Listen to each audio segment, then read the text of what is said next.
तो जिस तरह से आपको पता है हमारे पास रिएक्ट की ये लेक्चर सीरीज चल रही है और रिएक्ट के अंदर आज हम स्टार्ट करेंगे रिडक्स टूल किट का कॉन्सेप्ट। बहुत ही ज़्यादा इंपॉर्टेंट कॉन्सेप्ट और बहुत ज़्यादा रिक्वेस्ट मेरे पास आ रही थी कि sir please please Redux tool kit के ऊपर आप लेक्चर ज़रूर बनाएं क्योंकि ये हमें समझ में नहीं आ रहा। तो आप लोगों की फरमाइश पे मैं ये वाला लेक्चर लेकर आया हूँ क्योंकि भाई रिएक्ट रिडक्स जो लोग पढ़ के आए हैं उनको ये बात पता है कि भाई कि अब जो हमारे पास रिडक्स को यूज करने का तरीका है वो हमारे पास है रिडक्स टूल किट। क्योंकि जो रिएक्ट रिडक्स को यूज करने का जो कॉन्सेप्ट था वो ट्रेडिशनल हो गया है, मतलब पुराना हो गया है, और अब जो हमारे पास नया कॉन्सेप्ट आया है रिडक्स को यूज करने का वो है रिडक्स टूल किट। तो रिएक्ट के अंदर रिडक्स टूल किट को किस तरह से इंप्लीमेंट किया जाता है, ठीक है, उसको मैं आज के इस लेक्चर के अंदर आपको बताऊंगा। और वो जो रिडक्स की अप्रोच थी और ये जो रिडक्स टूल किट की अप्रोच है वो क्या है वो भी हम इस लेक्चर के अंदर देखेंगे। तो मैं हूं आपका सर मोहम्मद आदिल और अब हम अपना लेक्चर स्टार्ट करते हैं।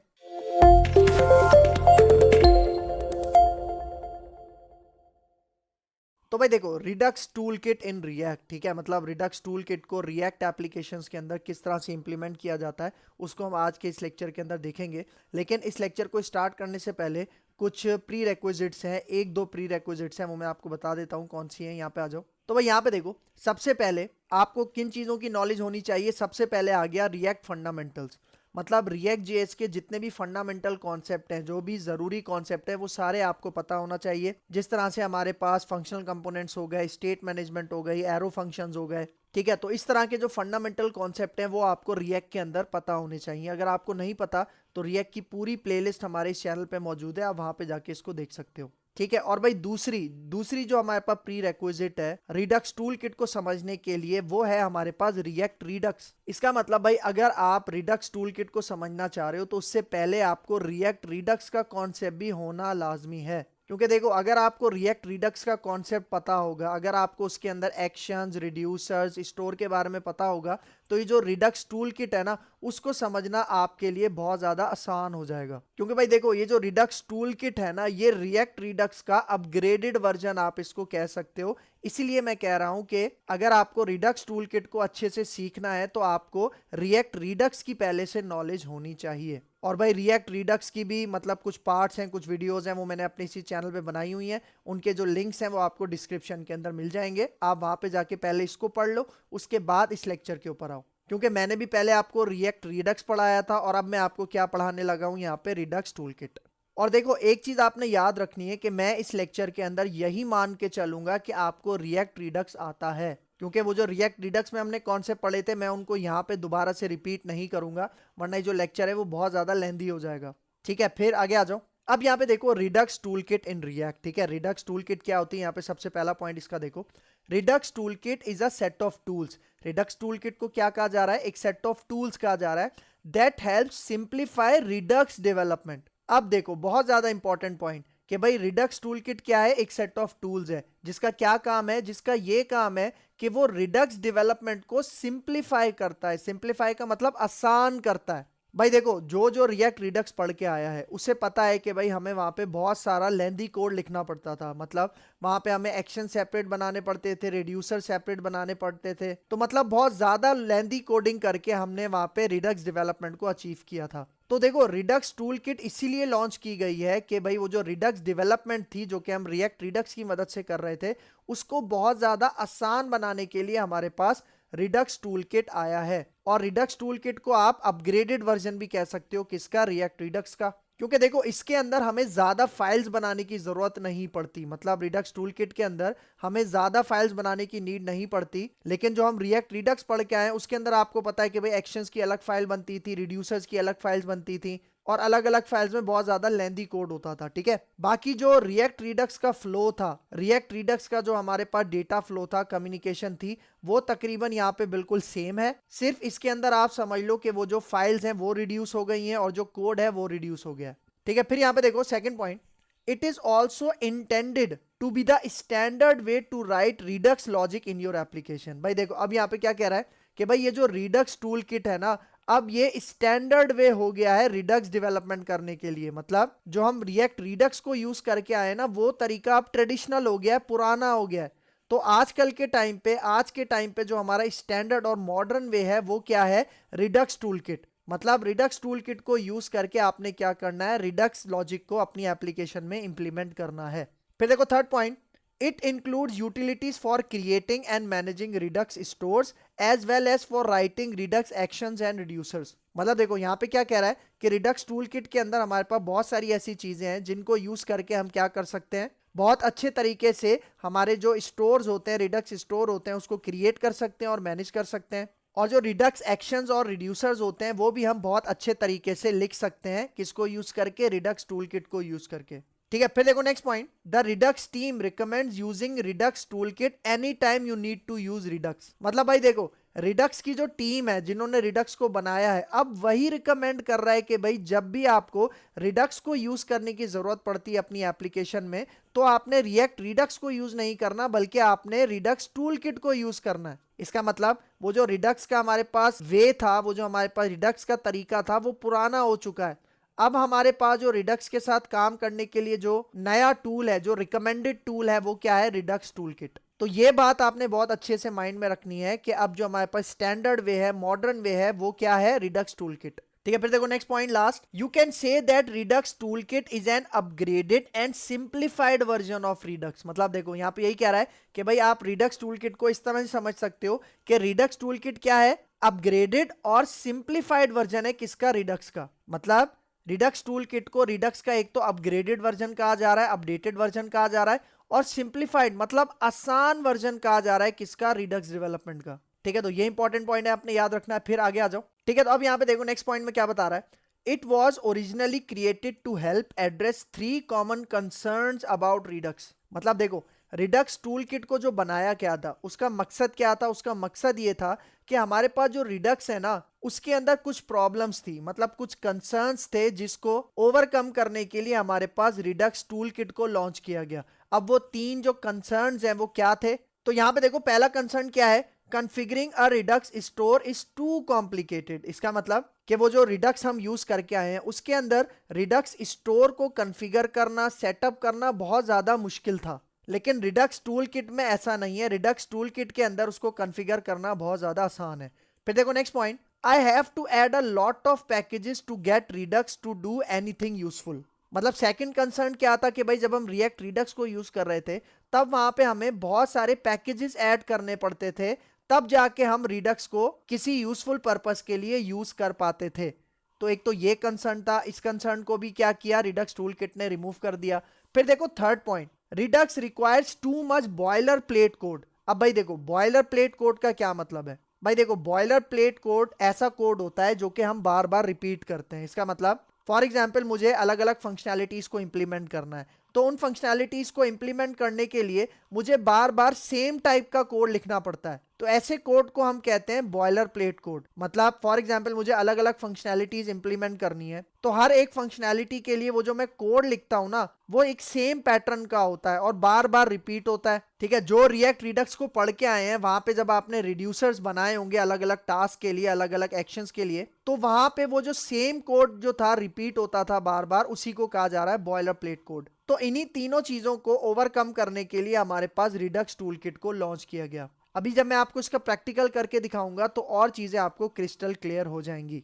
फिर देखो यहाँ पे क्या कह रहा है, Redux toolkit serves as an abstraction over Redux. भाई अब देखो, अब ये एब्स्ट्रैक्शन की एक टर्म यूज की गई है। भाई देखो, अगर किसी ने ऑब्जेक्ट ओरिएंटेड प्रोग्रामिंग पढ़ी हुई है, तो वहां पे जो एब्स्ट्रैक्शन का टर्म यूज किया जाता है, वही टर्म यहाँ पे डिफाइन हो रहा है। ठीक है, इसका मतलब यहाँ पे क्या कह रहा है, Redux toolkit serves as an abstraction over Redux, it hides the difficult parts ensuring you have a good developer experience. भाई देखो, एब्स्ट्रैक्शन का मतलब क्या होता है कि जो अननेसेसरी चीजें हैं उनको हाइड कर देना और जो नेसेसरी चीजें हैं उनको प्रोवाइड करना। इसका मतलब रिडक्स टूल किट यहाँ पे क्या करता है, जो कि अननेसेसरी चीजें हैं, जो कि डिफिकल्ट चीजें हैं, उनको वो रिमूव कर देता है, और जो नेसेसरी चीजें हैं वही चीजें हमें क्या करता है, रिडक्स टूल किट प्रोवाइड करता है। मतलब जो अननेसेसरी चीजें हैं, जो डिफिकल्ट चीजें हैं, वो हमारे पास यहाँ पे अवेलेबल नहीं है, उसकी एब्स्ट्रैक्शन हो गई है, मतलब उसको हाइड कर दिया गया है। जो नेसेसरी चीजें हैं उसी के साथ हमने यहाँ पे क्या करना है, काम करना है। लेकिन मैं एक बात आपको बताता जाऊं, जो हमने रिडक्स के अंदर जो फ्लो देखा था, कि भाई किस तरह से एक्शंस होते हैं, किस तरह से रिड्यूसर्स होते हैं, वो सारी चीजें यहाँ पे भी मेंटेन होंगी, लेकिन हमें कोड कम से कम लिखना पड़ेगा। ठीक है, तो एक ये पॉइंट आप याद रखना। फिर आ जाओ आगे। अब यहाँ पे देखो जो डेटा फ्लो था किसका, रिडक्स का, उसके अंदर क्या काम हो रहा था। यहाँ पे देखो ये डेटा फ्लो मैंने आपको बताया था जब हम रिडक्स का कॉन्सेप्ट देख रहे थे प्रीवियस लेक्चर्स के अंदर। तो मैंने आपको क्या बताया था कि भाई जो हमारी एप्लीकेशन होती है उसकी स्टेट कहाँ पे स्टोर होती है, हमारे रिडक्स स्टोर के अंदर, और हमारी जो एप्लीकेशन होती है वो हमारे रिडक्स स्टोर को क्या करती है, सब्सक्राइब करती है।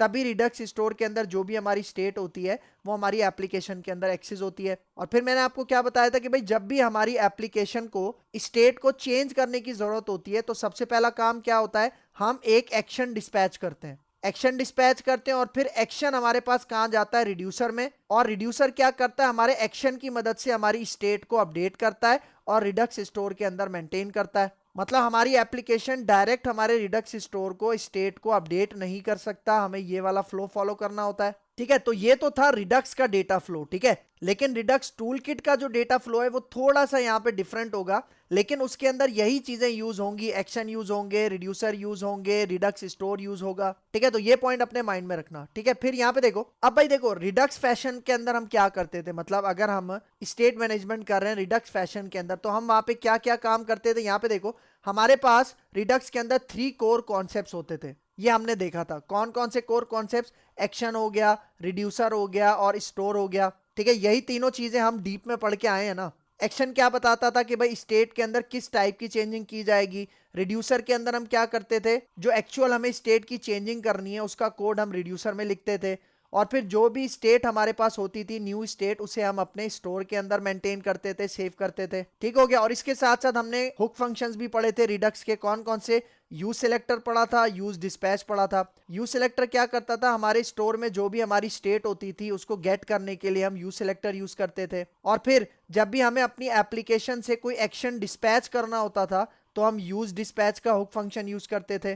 ठीक हो गया, तो ये सारे काम हम करते थे किसके अंदर, रिडक्स फैशन के अंदर, जो कि अब हमारे पास ओल्ड हो गया है। और एक बात मैं आपको बताता जाऊं, आपको याद होगा कि जब हम रिएक्ट रिडक्स के अंदर काम कर रहे थे तो वहां पे हमें एक्शंस अलग बनाना पड़ता था, रिड्यूसर्स अलग बनाना पड़ता था। ठीक है, मतलब अलग अलग फाइल्स बनानी पड़ती थी और बहुत सारी फाइल्स बनानी पड़ती थी, तब जाके हम रिडक्स को यूज करके अपनी स्टेट मैनेजमेंट करते थे। लेकिन ये जो रिडक्स टूल किट है उसके अंदर कोडिंग बहुत ज्यादा कम हो गई है, फाइल्स बहुत ज्यादा कम हो गई हैं। किस तरह से, अगर अब मैं आपको रिडक्स टूल किट का बताऊं तो यहाँ पे आ जाओ। तो भाई देखो रिडक्स टूल किट के अंदर हम क्या करते हैं, हम एक फाइल बनाते हैं जिसको हम क्या कहते हैं, स्लाइस। ठीक है, और स्लाइस के अंदर ही हम क्या बनाते हैं, अपने एक्शंस और रिड्यूसर्स। मतलब हमारे पास एक फाइल बनती है स्लाइस और उसी के अंदर क्या होते हैं, हमारे एक्शन भी होते हैं, रिड्यूसर्स भी होते हैं। इसका मतलब रिडक्स टूल किट को यूज करके हमें एक्शंस की अलग फाइल बनाने की जरूरत नहीं है, रिड्यूसर्स की अलग फाइल्स बनाने की जरूरत नहीं है। ठीक है, तो एक फाइल तो हो गई स्लाइस जिसके अंदर एक्शन और रिड्यूसर्स आ जाएंगे, और फिर दूसरी फाइल होगी हमारे पास स्टोर, जिसके अंदर हमारी वो जो स्टेट है वो मेंटेन होगी।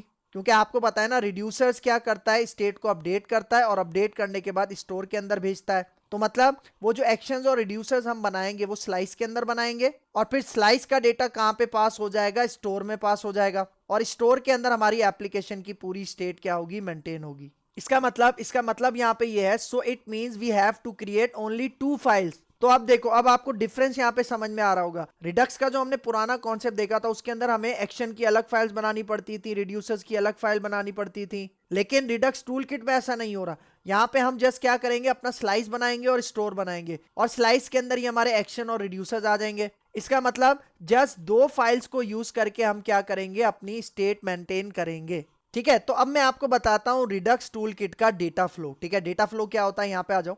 देखो यहाँ पे क्या कह रहा है, flow of Redux tool kit. भाई देखो रिडक्स टूल किट में क्या होता है, यहाँ पे देखो हमारे पास एप्लीकेशन होती है ना, फॉर एग्जांपल हमारी रिएक्ट एप्लीकेशन है। अब अगर हमारी एप्लीकेशन को स्टेट को अपडेट करना है, ठीक है, तो वो क्या करेगा, सबसे पहले एक्शन को क्या करेगा, डिस्पैच करेगा। मतलब रिडक्स टूल किट के फ्लो में क्या होगा, सबसे पहले जो हमारी एप्लीकेशन है वो एक एक्शन को डिस्पैच करेगी, और जब हमारा एक्शन डिस्पैच होगा तब उसके बाद किसका रोल आएगा, स्लाइस का रोल आएगा। और स्लाइस के अंदर हम क्या काम करेंगे, स्लाइस के अंदर हम अपना स्टेट अपडेट वाला काम करेंगे, और फिर जब हमारा स्टेट अपडेट हो जाएगी तो उसके बाद वो कहां पे चली जाएगी, स्टोर के अंदर चली जाएगी। ठीक है, तो इसका मतलब अगर आप ये पूरा फ्लो समझो तो हमारी एप्लीकेशन क्या करेगी, एक्शन को डिस्पैच करेगी, फिर वो स्लाइस के पास जाएगा, स्लाइस क्या काम करेगी, हमारी स्टेट को अपडेट करेगी, और फिर जो भी अपडेटेड स्टेट है वो कहां पे जाके स्टोर हो जाएगी, हमारे रिडक्स स्टोर के अंदर। ठीक है, तो ये है बेसिकली रिडक्स टूल किट का फ्लो। तो इसको आपने अपने माइंड में रखना है, क्योंकि इसके अंदर एक नई चीज हम कवर करेंगे जिसका नाम है स्लाइस। और मैंने क्या बताया, स्लाइस के अंदर ही हमारे पास एक्शंस भी होंगे, रिड्यूसर्स भी होंगे।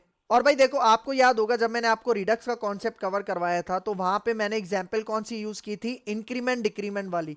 तो आज के इस लेक्चर के अंदर भी मैं इंक्रीमेंट डिक्रीमेंट वाली ही एग्जांपल आपको कवर करके दिखाऊंगा। मतलब वो जो काउंटर होता है जिसके अंदर हम बटन पे क्लिक करेंगे तो इंक्रीमेंट हो जाएगा, बटन पे क्लिक करेंगे तो डिक्रीमेंट हो जाएगा। देखो, ये वाली एग्जांपल मैं दोबारा इसीलिए करवा रहा हूं क्योंकि ये एग्जांपल हम ऑलरेडी देख चुके हैं रिडक्स के फैशन में। लेकिन अब उसी एग्जाम्पल को रिडक्स टूल किट के वे में किस तरह से इंप्लीमेंट किया जाएगा, तो वो हम आज के इस लेक्चर में देखेंगे। और इससे आपका जो कॉन्सेप्ट है वो बहुत अच्छे से क्लियर हो जाएगा। तो वो एग्जाम्पल क्या थी मैं आपको दिखा देता हूं। यहाँ पे देखो, देखो ये वाली एग्जाम्पल, इसके अंदर हम एक टेक्स्ट बॉक्स लेंगे, ठीक है, और एक बटन लेंगे जो कि इंक्रीमेंट करेगा, और एक बटन लेंगे जो कि माइनस करेगा, मतलब डिक्रीमेंट करेगा। तो इसी एग्जाम्पल को हम लेके चलेंगे और रिडक्स टूल किट को इंप्लीमेंट करेंगे। ठीक है, तो मैं आ जाता हूं अपने विजुअल स्टूडियो कोड में। ठीक है, तो यहाँ पे देखो विजुअल स्टूडियो कोड में मैं आ चुका हूँ। और यहाँ पे देखो डॉक्यूमेंट्स के अंदर जो हमने रिएक्ट जेएस का फोल्डर बनाया हुआ था, जिसके अंदर हमारी सारी रिएक्ट की एप्लीकेशन यहाँ पे मौजूद है, आपको नजर आ रहा होगा। अगर मैं आपको इसका फोल्डर दिखाऊं तो यहाँ पे देखो दिस पीसी है, उसके अंदर डॉक्यूमेंट्स है, डॉक्यूमेंट्स के अंदर रिएक्ट जेएस का फोल्डर है। अब इसके अंदर मैं एक न्यू फोल्डर बनाऊंगा, मतलब न्यू प्रोजेक्ट बनाऊंगा रिडक्स टूल किट के लिए। ठीक है, तो सबसे पहले मैं यहाँ पे आ जाता हूँ। ठीक है, मैं यहाँ पे चलता हूँ, एक टर्मिनल दोबारा से मैं यहाँ पे ओपन कर लेता हूँ, न्यू टर्मिनल यहाँ पे लेता हूँ। ठीक है, देखो इस वक्त मैं कहाँ पे हूँ, डॉक्यूमेंट्स के अंदर रिएक्ट जेएस के फोल्डर के अंदर हूँ। तो हम न्यू प्रोजेक्ट कैसे बनाते हैं, क्रिएट, ठीक है, फिर रिएक्ट ऐप, ठीक है, क्रिएट रिएक्ट ऐप लिखते हैं। और मेरी जो एप्लीकेशन होगी उसका नाम मैं यहाँ पे रख देता हूँ रिडक्स टूल किट ऐप। ठीक है, क्या नाम रख रहा हूँ, रिडक्स टूल किट ऐप। और यहाँ पे आके अब एंटर करता हूँ। तो ये थोड़ा सा टाइम लेगा, तब तक हम वेट करते हैं कि जब तक हमारा ये प्रोजेक्ट क्रिएट हो जाता है। ठीक हो गया। ठीक है, तो यहाँ पे देखो हैप्पी हैकिंग का मैसेज आ गया, इसका मतलब हमारे पास ये सक्सेसफुली क्रिएट हो चुका है। तो अब इसी को मैं ओपन कर लेता हूँ यहाँ से। ठीक है, ओपन फोल्डर पे चलते हैं और यहाँ पे देखो रिएक्ट जेएस के फोल्डर के अंदर यहाँ पे देखो रिडक्स टूल किट ऐप। ठीक है, इसके अंदर जाते हैं और सिलेक्ट फोल्डर पे क्लिक करके इसको मैं ओपन कर लेता हूँ अपने विजुअल स्टूडियो कोड में। ठीक है, तो देखो हमारा ये फर्स्ट स्टेप हो गया जिसके अंदर हमने अपनी ये रिएक्ट एप्लीकेशन क्रिएट कर ली है। अब सेकंड स्टेप क्या है, सेकंड स्टेप ये है कि अब हमें क्या करना है, रिडक्स टूल किट को इंस्टॉल करना है। ठीक है, तो उसके लिए यहाँ पे देखो अभी आप पैकेज डॉट जेसन में आओ, तो यहाँ पे देखो आपको कहीं भी रिएक्ट रिडक्स और रिडक्स टूल किट नजर नहीं आ रही होगी, तो उसको हम सबसे पहले इंस्टॉल कर लेते हैं। तो उसके लिए मैं यहाँ पे क्या करता हूँ, देखो टर्मिनल में चलते हैं और न्यू टर्मिनल में यहाँ पे ले लेता हूँ। ठीक है, और देखो रिएक्ट जेएस के अंदर मैं अपने प्रोजेक्ट के अंदर आ चुका हूँ। और भाई देखो वो कमांड क्या है, मतलब रिडक्स टूल किट को इंस्टॉल करने की कमांड क्या है, मैं आपको यहाँ पे दिखा देता हूँ। ठीक है, यहाँ पे आ जाओ। देखो मैं यहाँ पे सिंपल लिखता हूँ रिडक्स टूल किट, कुछ भी नहीं करना आपने, सिंपल रिडक्स टूल किट लिखना है, एंटर करना है। तो देखो पहली पहली वेबसाइट आपको नजर आ रही होगी, आपने इसके अंदर जाना है। ठीक है, यहाँ पे देखो इनकी वेबसाइट ओपन हो गई, गेट स्टार्टेड का बटन आ रहा है, आपने इसके ऊपर क्लिक करना है। ठीक है, इसके अंदर आ जाओ। ठीक है, इसके अंदर आपको सारी डॉक्यूमेंटेशन इसकी मिल जाएगी, अगर आप देखना चाह रहे हो तो देख सकते हो। ठीक है, तो यहाँ पे देखो npm install Redux JS tool kit और फिर npm इंस्टॉल रिएक्ट रिडक्स, इन दोनों को हम एक साथ इंस्टॉल कर लेते हैं। किस तरह से, यहाँ पे आ जाओ। ठीक है, देखो सबसे पहले मैं यहाँ पे लिखता हूँ npm, फिर आई मतलब इंस्टॉल, और उसके बाद मैं यहाँ पे कहता हूँ रिएक्ट डैश रिडक्स, और उसके बाद स्पेस देके ये जो हमारा दूसरा पैकेज है इसका क्या नाम है, @redux js। ठीक है, इस तरह से @redux js और फिर स्लैश और फिर आपके पास टूल किट। ठीक है, इसको मैं एक ही लाइन में ले आता हूँ, थोड़ा सा मैं इसको इस तरह से कर देता हूँ। ठीक है, तो देखो ये कमांड है npm i react redux फिर स्पेस देके @redux js slash tool kit. ठीक है, यहाँ से आपने इसको मैच कर लेना है, कमांड में कोई भी इशू नहीं होना चाहिए। ठीक है, तो अब यहाँ पे आके मैं एंटर करता हूँ। ठीक है, जैसे एंटर करूंगा तो ये थोड़ा सा टाइम लेगा इंस्टॉल होने में। ठीक है, तो जैसे ही इंस्टॉल हो जाएगा देखो आपको ये यहाँ पे नजर आ जाएंगी इनकी डिपेंडेंसीज। ठीक है, तो जब तक इंस्टॉल हो रहा है तब तक हम वेट करते हैं। ठीक है, तो यहाँ पे देखो विद इन 20 to 30 सेकंड मेरे पास इंस्टॉल हो चुका है। और यहाँ पे देखो आपको ये रिडक्स टूल किट की ये जो डिपेंडेंसी वो आपको यहाँ पे नजर आ रही होगी, और नीचे देखो रिएक्ट रिडक्स की डिपेंडेंसी आपको यहाँ पे नजर आ रही होगी। ठीक है, तो इसका मतलब यहाँ पे सक्सेसफुल हमारे पास रिडक्स टूल किट इंस्टॉल हो चुका है।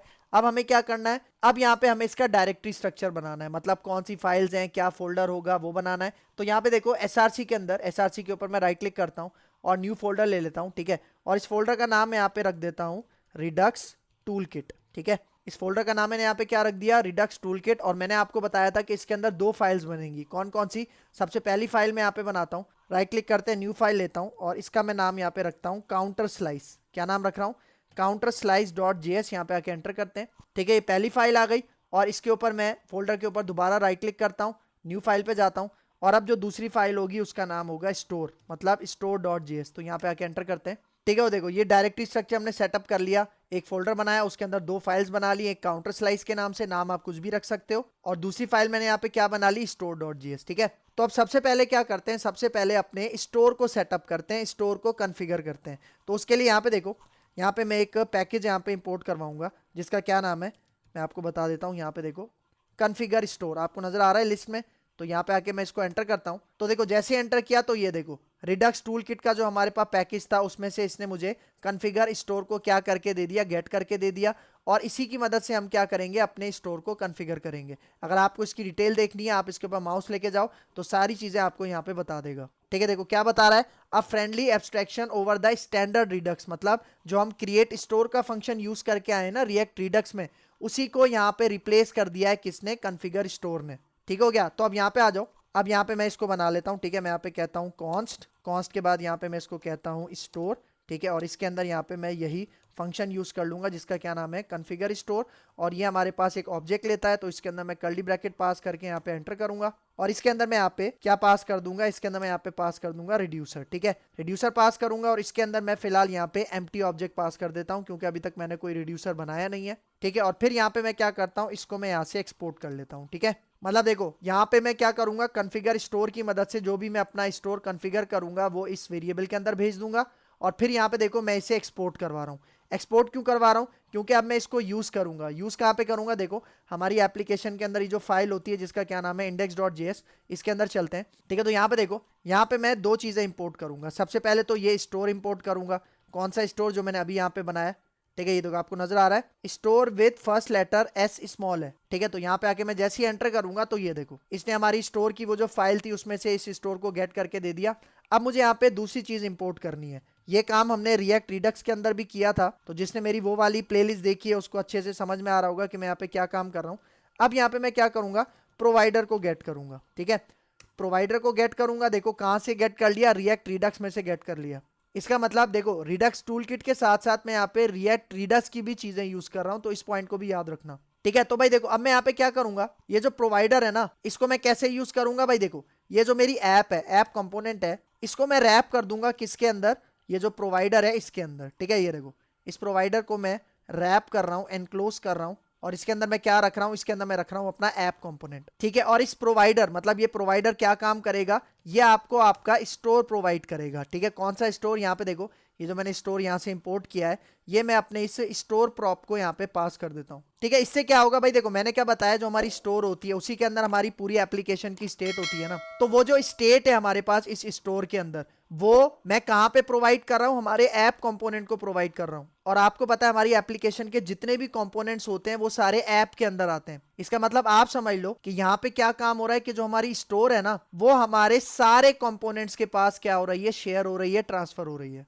ठीक हो गया, तो अब इस स्टेप के बाद हमें नेक्स्ट स्टेप क्या करना है, अब हमें अपने स्लाइस के ऊपर काम करना है। ठीक है, तो यहाँ पे आ जाओ, ये जो काउंटर स्लाइस के नाम से मैंने एक फाइल बनाई थी, ठीक है, इसके अंदर आते हैं, और यहाँ पे सबसे पहले अब मुझे क्या इंपोर्ट करना है, सबसे पहले मुझे यहाँ पे हमारे पास क्रिएट स्लाइस का एक फंक्शन होता है। ठीक है, यहाँ पे देखो, ये देखो सेकंड नंबर पे आपको नजर आ रहा है क्रिएट स्लाइस। ठीक है, यहाँ पे आके जैसे मैं इसको एंटर करूंगा तो देखो रिडक्स टूलकिट में से हमारे पास ये इंपोर्ट हो जाएगा, क्या इंपोर्ट हो जाएगा, क्रिएट स्लाइस। और मैंने आपको क्या बताया था, स्लाइस के अंदर हमारे एक्शंस भी आते हैं, रिड्यूसर्स भी आते हैं। तो भाई देखो ये मैंने अभी क्या किया, जस्ट इस फंक्शन को यहाँ से इंपोर्ट किया। अब देखो स्लाइस के अंदर कौन कौन सी चीजें आती है वो मैं पहले आपको बता देता हूँ। यहाँ पे देखो स्लाइस के अंदर सबसे पहले हमारे पास आता है नेम ऑफ एक्शन।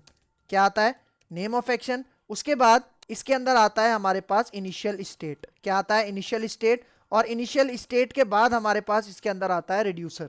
ठीक है, तो ये 3 चीजें आती हैं किसके अंदर, ये 3 चीजें आती हैं हमारे स्लाइस के अंदर। ठीक है, तो सबसे पहले मैं यहाँ पे क्या करता हूँ, एक इनिशियल स्टेट बना लेता हूँ। ठीक है, तो यहाँ पे देखो मैं कहता हूँ कॉन्स्ट। ठीक है, और यहाँ पे मैं इनिशियल स्टेट, और ये बेसिकली एक ऑब्जेक्ट होगा। ठीक है, और इस ऑब्जेक्ट के अंदर मैं एक प्रॉपर्टी पास कर देता हूँ काउंट, अपनी मर्जी का नाम रख रहा हूँ मैं यहाँ पे, और इसके अंदर मैं वैल्यू पास कर देता हूँ 0, क्योंकि मैंने आपको क्या बताया, मैं यहाँ पे काउंटर बना रहा हूँ, इंक्रीमेंट डिक्रीमेंट वाली एग्जांपल कर रहा हूँ।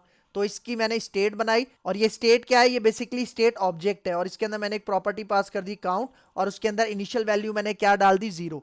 इसका मतलब हमारी जो इनिशियल स्टेट है वो क्या है, 0 है। ठीक है, तो अब मुझे यहाँ पे क्या करना है, मुझे यहाँ पे स्लाइस बनाना है। ठीक है, तो उसके लिए मैं यहाँ पे क्या करता हूँ, सबसे पहले मैं एक्सपोर्ट, ठीक है, फिर कॉन्स्ट, और मेरे स्लाइस का क्या नाम है, मेरे स्लाइस का नाम है यहाँ पे काउंटर स्लाइस, ठीक है। और ये काउंटर स्लाइस मैं कैसे बनाऊंगा मैंने आपको बताया, मैंने यहाँ पे क्रिएट स्लाइस का एक फंक्शन यहाँ पे इंपोर्ट किया था टॉप पे, ठीक है। और ये भी हमारे पास क्या एक्सेप्ट करता है, ये भी ऑब्जेक्ट एक्सेप्ट करता है, ठीक है। तो इसके अंदर कर्ली ब्रैकेट पास किया और यहाँ पे आके मैंने एंटर कर दिया। तो अब सबसे पहले मैं यहाँ पे नेम ऑफ एक्शन पास करूंगा, ठीक है। तो देखो नेम की प्रॉपर्टी है और इसके अंदर मैं यहाँ पे क्या पास कर देता हूँ, इसके अंदर मैं यहाँ पे पास कर देता हूँ काउंटर, ठीक है। और सेकंड चीज क्या है, कॉमा लगा के यहाँ पे सेकंड चीज मैं पास करूंगा इनिशियल स्टेट, ठीक है। तो ये देखो ये जो मैंने इनिशियल स्टेट का ऑब्जेक्ट बनाया है ना, यहाँ पे आपको नजर आ रहा होगा ये वाला। अच्छा इसकी स्पेलिंग सही नहीं है, इसकी स्पेलिंग मैं सेट कर लेता हूँ, इनिशियल स्टेट, ठीक हो गया। ये इसकी सही स्पेलिंग है, इसी को आपने यहाँ पे कॉपी पेस्ट कर देना है, ठीक हो गया। तो देखो ये मैंने अपना स्लाइस बनाया जिसका मैंने नाम क्या रखा, काउंटर स्लाइस। और ये मैं कैसे बना रहा हूँ, क्रिएट स्लाइस के फंक्शन की मदद से। और इसके अंदर सबसे पहले मैंने अपने एक्शन का नाम पास किया, फिर मैं यहाँ पे क्या पास कर रहा हूँ, इनिशियल स्टेट, यहाँ पे मैं कॉमा लगाता हूँ। इसके बाद अब थर्ड चीज मैं यहाँ पे क्या पास करूंगा, रिड्यूसर्स, क्या पास करूंगा यहाँ पे रिड्यूसर्स, और यहाँ पे कोलन लगाता हूँ और यहाँ पे इसके अंदर मैं कर्ली ब्रैकेट पास कर देता हूँ, मतलब ऑब्जेक्ट पास कर देता हूँ, ठीक हो गया। तो यहाँ पे देखो अभी मैंने काउंटर स्लाइस अपना यहाँ पे बना लिया है, मतलब एक स्लाइस बना लिया है। इसके अंदर अभी तक मैंने रिड्यूसर्स यहाँ पे नहीं बनाए, लेकिन उससे पहले मैं इसको एक्सपोर्ट कर लेता हूँ, ठीक है। मैं इसको एक्सपोर्ट करता हूँ इस तरह से, देखो नीचे एक्सपोर्ट डिफॉल्ट, और फिर यहाँ पे मैं क्या कह रहा हूँ, काउंटर स्लाइस, मेरे स्लाइस का नाम है, ठीक है। और फिर इसके साथ मैं क्या लगा देता हूँ, रिड्यूसर। तो मैं यहाँ पे क्या कर रहा हूँ, इसको एक्सपोर्ट कर रहा हूँ। एक्सपोर्ट क्यों कर रहा हूँ, क्योंकि मुझे यहाँ पे इसको इंपोर्ट करना है, कहाँ पे, अपने स्टोर के अंदर।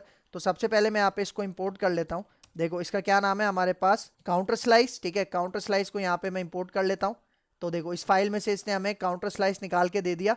और अब देखो अब ये जो काउंटर स्लाइस है ना, इसको मैं यहाँ पे पास करूंगा, कहाँ पे पास करूंगा, अपने रिड्यूसर के अंदर। किस तरह से पास करूंगा, देखो देखो मैंने अपने एक्शन का नाम यहाँ पे क्या रखा था, अगर मैं आपको यहाँ पे दिखाऊं, काउंटर, ठीक है। तो मैं इसको यहाँ पास करता हूँ, काउंटर, ठीक है। और इसके अंदर मैं बता देता हूँ कि भाई मेरा वो जो स्लाइस है उसका क्या नाम है, काउंटर स्लाइस, ठीक है। ठीक है, तो देखो इसका मतलब क्या है कि भाई काउंटर स्लाइस हमें जो भी स्टेट प्रोवाइड करेगा वो हम क्या करेंगे, उसको हम अपने स्टोर के अंदर क्या कर देंगे, कॉन्फ़िगर कर देंगे, ठीक है। लेकिन अभी तक देखो मैंने काउंटर स्लाइस के अंदर स्टेट अपडेशन का कोई काम नहीं किया, वो अभी मैं करूंगा, ठीक है। तो अब मैं यहाँ पे क्या करता हूँ, देखो काउंटर स्लाइस के अंदर चलते हैं और यहाँ पे वो जो मैंने आपको बताया था ना, इंक्रीमेंट और डिक्रीमेंट करने वाला काम है, वो अब मैं यहाँ पे करता हूँ, ठीक है। तो यहाँ पे आ जाओ, ठीक है। देखो इसके अंदर मैं सबसे पहले यहाँ पे कहता हूँ इंक्रीमेंट, ठीक है। यहाँ पे मैं इसको कहता हूँ इंक्रीमेंट, ये मैं अपना एक एक्शन बना रहा हूँ। और इसके अंदर यहाँ पे देखो मैं पेरेंथीसिस बनाता हूँ, मतलब एरो फंक्शन यहाँ पे आएगा। देखो ये एरो फंक्शन पास कर दिया और इसके अंदर मैं यहाँ पे पास कर देता हूँ स्टेट, ठीक है। क्या पास कर दी, इसके अंदर स्टेट। और मैं कह रहा हूँ कि भाई जब ये इंक्रीमेंट वाला एक्शन परफॉर्म होगा तो क्या होना चाहिए, यहाँ पे देखो मैं कह रहा हूँ स्टेट डॉट काउंट। अब देखो ये काउंट क्या है, यहाँ पे देखो ये जो मैंने अपने ऑब्जेक्ट के अंदर इनिशियल स्टेट के अंदर ये जो काउंट की ये प्रॉपर्टी बनाई है ना, इसी को मैं क्या कह रहा हूँ कि भाई इसी के अंदर आप अपडेशन कर दो। क्या अपडेशन कर दो, प्लस इक्वल टू 1, मतलब हमारे स्टेट काउंट के अंदर आप क्या करो, 1 प्लस कर दो। देखो फर्स्ट टाइम इसके अंदर क्या होगा, 0 होगा, लेकिन जैसे ही इंक्रीमेंट होगा तो इसके अंदर क्या होगा, 1 प्लस हो जाएगा, ठीक है। फिर यहाँ पे देखो मैं कॉमा लगाता हूँ और इसी इंक्रीमेंट को मैं कॉपी करता हूँ। अब मैं दूसरा यहाँ पे एक्शन बनाऊंगा, किसके लिए, डिक्रीमेंट के लिए। और अब यहाँ पे देखो, अब यहाँ पे स्टेट काउंट को मैं क्या कर दूंगा, माइनस इक्वल टू, ठीक हो गया। मतलब इंक्रीमेंट भी यहाँ पे हो रहा है और डिक्रीमेंट भी हो रहा है। तो समझो यहाँ पे मैंने रिड्यूसर्स के अंदर 2 एक्शंस बना लिए और हर एक्शन यहाँ पे देखो क्या परफॉर्म कर रहा है, इंक्रीमेंट स्टेट काउंट को +1 कर रहा है और डिक्रीमेंट क्या कर रहा है, स्टेट काउंट को -1 कर रहा है, ठीक है। तो अब देखो अब इन दोनों को भी मुझे यहाँ पे क्या करना है, एक्सपोर्ट करवाना है। किस तरह से एक्सपोर्ट करवाना है, नीचे आ जाओ, यहाँ पे देखो, यहाँ पे मैं एक्सपोर्ट कॉन्स्ट, ठीक है। और इसके अंदर सबसे पहले मैं यहाँ पे इंक्रीमेंट और फिर इसके बाद यहाँ पे डिक्रीमेंट, ठीक हो गया। और कहां से लूंगा मैं इसको, ये जो हमारा काउंटर स्लाइस है, ठीक है, काउंटर स्लाइस, और इसको यहाँ पे डॉट लगा के क्या पास कर दूंगा, एक्शंस, ठीक है। इसका मतलब ये जो इंक्रीमेंट और डिक्रीमेंट है इसको मैं एज अ एक्शंस क्या कर रहा हूं, एक्सपोर्ट कर रहा हूं, ठीक हो गया। और अब देखो अब इन दोनों को मुझे इंपोर्ट करना है। कहां पे इंपोर्ट करना है, यहाँ पे आ जाओ, ये जो हमारी app.js वाली फाइल है, ठीक है। तो भाई देखो app.js के अंदर अभी जो हमारा कोड यूज हो रहा है, तो भाई देखो app.js के अंदर अभी जो हमें कोड शो हो रहा है ना, वो हमारा वही कोड है जो हम रिएक्ट एप्लीकेशन फर्स्ट टाइम बनाते हैं ना, तो जो उसका लोगो वगैरह आ रहा होता है, तो इसको मैं यहाँ से हटा रहा हूँ, ठीक है। देखो इस सारे हेडर के कोड को मैं यहाँ से हटा रहा हूँ, ठीक है। इसके अंदर मैं एक h1 पास कर देता हूँ और इसके अंदर मैं यहाँ पे क्या देता हूँ, रिडक्स टूल किट एग्जाम्पल, ठीक हो गया। और अब इसके अंदर मैंने आपको क्या बताया था कि मैं एक टेक्स्ट बॉक्स बनाऊंगा, ठीक है। यहाँ पे मैंने एक टेक्स्ट बॉक्स बना लिया, ठीक है। इस तरह से टेक्स्ट बॉक्स बनाऊंगा और इसकी टाइप मैं यहाँ पे कर देता हूँ, टाइप मैं कर दूंगा यहाँ पे टेक्स्ट। और फिर मुझे 2 बटन्स चाहिए, ठीक है। तो यहाँ पे मैं एक बटन बनाता हूँ और इसको मैं क्या देता हूँ, फॉर एग्जाम्पल प्लस, ठीक है। इसके अंदर मैं क्या देता हूँ, प्लस, और इसी को कॉपी करते हैं, ठीक है। फिर नीचे आते हैं और यहाँ पे मैं पास कर देता हूँ माइनस, ठीक है, प्लस और माइनस, ठीक है। तो देखो अब मुझे यहाँ पे क्या करना है, अब मुझे सबसे पहले यहाँ पे दो हुक फंक्शंस जो कि हमने रिएक्ट रिडक्स में भी देखे थे उनको इंपोर्ट करना है।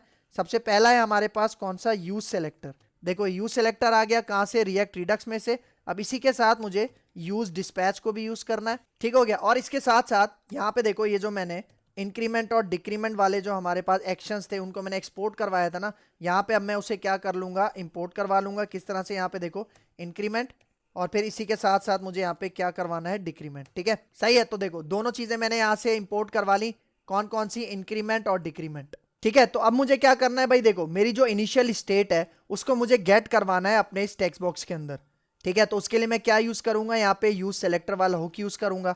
किस तरह से, यहाँ पे देखो, ठीक है, यहाँ पे मैं एक वेरिएबल बनाता हूँ, मैं इसका नाम रखता हूँ माई स्टेट। ठीक है, और डेटा कैसे गेट करूंगा, यहाँ पे देखो यूज सेलेक्टर वाले जो हुक फंक्शंस हैं, ठीक है, ये मैं बनाऊंगा। और इसके अंदर मैं यहाँ पे सबसे पहले पास करता हूँ, यहाँ पे देखो स्टेट, और फिर इसके अंदर एरो फंक्शन आएगा, और यहाँ पे मैं कह देता हूँ स्टेट डॉट काउंटर, वो जो हमारा नेम ऑफ एक्शन था, और उसके अंदर वो जो हमारी प्रॉपर्टी थी जिसका क्या नाम था, काउंट। ठीक है, मतलब यहाँ पे देखो मैं काउंटर डॉट काउंट किसे कह रहा हूँ, यहाँ पे देखो ये जो काउंटर स्लाइस के अंदर यहाँ पे देखो मैंने नाम रखा था ना काउंटर, और इसके अंदर हमारे पास जो स्टेट है, जो इनिशियल स्टेट है, वो कहाँ से आ रही है, काउंट के अंदर। और इसी इनिशियल स्टेट के अंदर मैं क्या करूंगा, अपनी स्टेट को अपडेट करता जाऊंगा। ठीक है, तो देखो यहाँ पे इनिशियल स्टेट आ गई। अब यहाँ पे देखो app.js के अंदर यहाँ पे देखो इसी को मैं गेट कर रहा हूँ और कहाँ पे स्टोर कर रहा हूँ, माई स्टेट के वेरिएबल में स्टोर कर रहा हूँ। और अब देखो जो मेरा टेक्स्ट बॉक्स है इसके अंदर मैं वैल्यू एट्रीब्यूट का यूज करता हूँ और इसके अंदर मैं यही पास कर देता हूँ माई स्टेट। ठीक है, माई स्टेट के अंदर क्या होगा, इनिशियल स्टेट क्या है, 0। ठीक है, तो इसको मैं यहाँ पे पास करता हूँ और इसका रिजल्ट आपको ब्राउजर पे दिखाता हूँ। तो भाई देखो टर्मिनल में सबसे पहले मैं अपनी एप्लीकेशन को यहाँ पे npm स्टार्ट करके रन कर देता हूँ, एंटर करते हैं।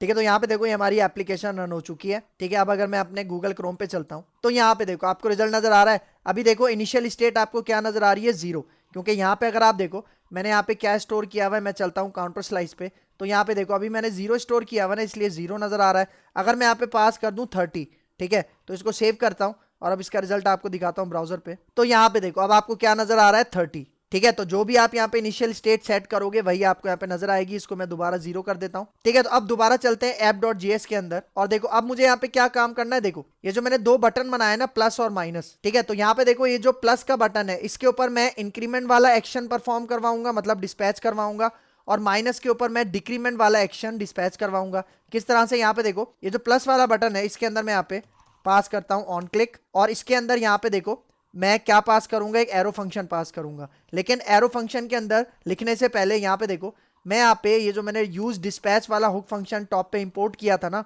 इसको मैं यहाँ पे यूज करूंगा। किस तरह से, जिस तरह हमने पहले भी यूज किया था।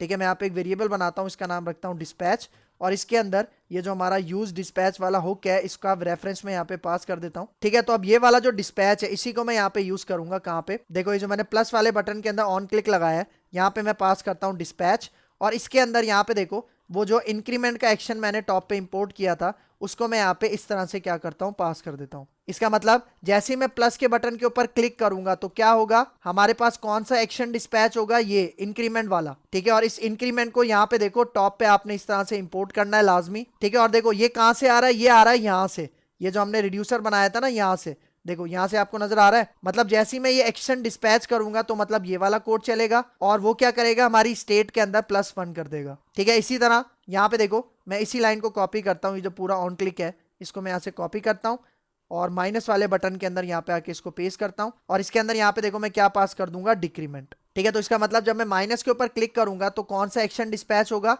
यहाँ पे डिक्रीमेंट वाला एक्शन डिस्पैच होगा, और जब डिक्रीमेंट यहाँ पे आएगा ये वाला कोड एग्जीक्यूट होगा और ये क्या करेगा, हमारी स्टेट के अंदर -1 कर देगा। ठीक हो गया। ठीक है, तो अब इसको सेव करते हैं, इसका रिजल्ट मैं आपको ब्राउजर पे दिखाता हूँ। ठीक है, तो यहाँ पे देखो अभी क्या स्टेट शो हो रही है, 0। जैसे ही मैं प्लस पे क्लिक करता हूँ तो ये देखो इंक्रीज हो रहा है। मतलब जैसे जैसे मैं प्लस पे क्लिक कर रहा हूँ वैसे वैसे हमारे पास इंक्रीमेंट हो रहा है। और अब अगर मैं माइनस के ऊपर क्लिक करता हूँ तो ये देखो वैसे वैसे हमारे पास माइनस हो रहा है, देख रहे हो। लेकिन भाई देखो अगर मुझे अपनी इस स्टेट को मॉनिटर करना है, मतलब मैं कह रहा हूं कि भाई जब ये स्टेट हमारे पास अपडेट हो रही है, इंक्रीमेंट या डिक्रीमेंट हो रही है, अगर मुझे इसको console.log करवा के डिस्प्ले करवाना है, मॉनिटर करवाना है, तो उसके लिए मैं क्या करता हूं, यहाँ पे आ जाओ।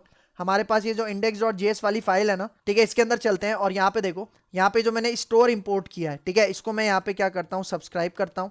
ठीक है, सब्सक्राइब करता हूँ और इसके अंदर यहाँ पे देखो मैं एक यहाँ पे एरो फंक्शन पास करता हूँ। किस तरह से, यहाँ पे देखो मैं यहाँ पे इसके अंदर कहता हूँ console.log।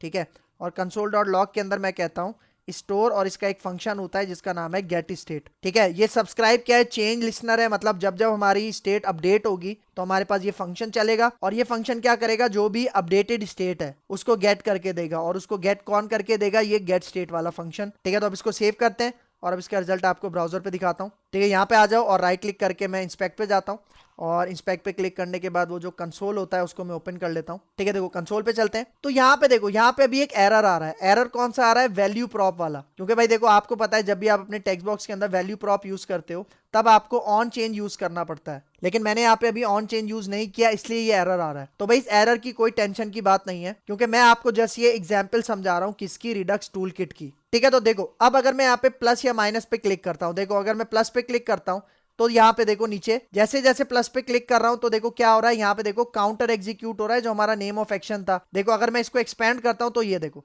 यहाँ पे उसकी वैल्यू 1 हो गई थी, जब मैंने दोबारा क्लिक किया तो देखो यहाँ पे उसकी वैल्यू क्या हो गई थी, 2 हो गई थी। इसी तरह मैं प्लस पे क्लिक करता जाऊंगा तो ये बार बार कॉल होता जाएगा, देख रहे हो। और अब देखो अब अगर मैं माइनस पे क्लिक करता हूं तो ये देखो वैल्यू यहाँ से माइनस हो गई और यहाँ पे देखो दोबारा ये काउंटर चला और देखो इसने 3 के अंदर माइनस क्या कर दिया, 2। ठीक है, समझ में आ रहा है कि किस तरह से यहाँ पे ये एक्शन परफॉर्म हो रहा है। मतलब यहाँ पे देखो इसको मैं मॉनिटर कैसे कर पा रहा हूँ, इस तरह से जिस तरह मैं यहाँ पे देखो सब्सक्राइब फंक्शन यूज कर रहा हूँ और इसके साथ साथ गेट स्टेट फंक्शन को यूज करके मैं कंसोल डॉट लॉग में डिस्प्ले करवा रहा हूँ। और भाई देखो मैंने आपको एक और चीज बताई थी जब हमने अपना रिएक्ट रिडक्स वाला लेक्चर कवर किया था, तो मैंने यहाँ पे आपको दिखाया था कि मैंने अपने क्रोम में एक रिडक्स की जो हमारे पास एक्सटेंशन है उसको इंस्टॉल किया था जो कि हमें ये टैब प्रोवाइड करके देता है। यहाँ पे देखो, ये देखो मैं इसको एक दफा क्लियर कर देता हूँ, एक दफा क्लियर करता हूँ और इसका रिजल्ट आपको दोबारा दिखाता हूँ। अभी देखो काउंटर के अंदर यहाँ पे देखो काउंट आपको नजर आ रहा होगा 0, लेकिन जैसे ही मैं प्लस पे क्लिक करता हूँ तो यहाँ पे देखो काउंटर का इंक्रीमेंट चला और यहाँ पे देखो वैल्यू क्या हो गई 1।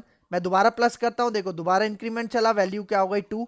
और देखो अब अगर मैं माइनस पे क्लिक करता हूँ तो यहाँ पे देखो काउंटर का डिक्रीमेंट चला और यहाँ पे देखो उसकी वैल्यू 1 माइनस क्या हो गई और अब क्या बच गया 1। मतलब ये रिडक्स के अंदर यहाँ पे क्या हो रहा है, सारा जो हमारे पास स्टेट है वो भी हमें यहाँ पे डिस्प्ले करवा रहा है। ठीक हो गया, तो ये भी एक बहुत इंपॉर्टेंट चीज है रिडक्स डेवलपर के हिसाब से कि भाई जो भी आप मॉनिटरिंग कर रहे हो, जो भी आप स्टेट चेंजिंग कर रहे हो, अपडेशन कर रहे हो, वो आप यहाँ पे बहुत अच्छे तरीके से मॉनिटर कर सकते हो, देख सकते हो। तो ये था हमारा आज का lecture Redux toolkit in React. उम्मीद करता हूँ कि आपको बहुत अच्छे से समझ में आया होगा। अगर इस लेक्चर के हवाले से कोई भी कंफ्यूजन है तो कमेंट बॉक्स में मुझसे जरूर पूछ लेना। तो अगर आपको ये वीडियो पसंद आई है तो प्लीज प्लीज प्लीज मेरे इस चैनल को जरूर सब्सक्राइब करना और शेयर भी करना। तो मुझे अपनी दुआ में याद रखना। मिलते हैं इंशाल्लाह नेक्स्ट लेक्चर में, तब तक के लिए दीजिए इजाजत। अल्लाह हाफिज।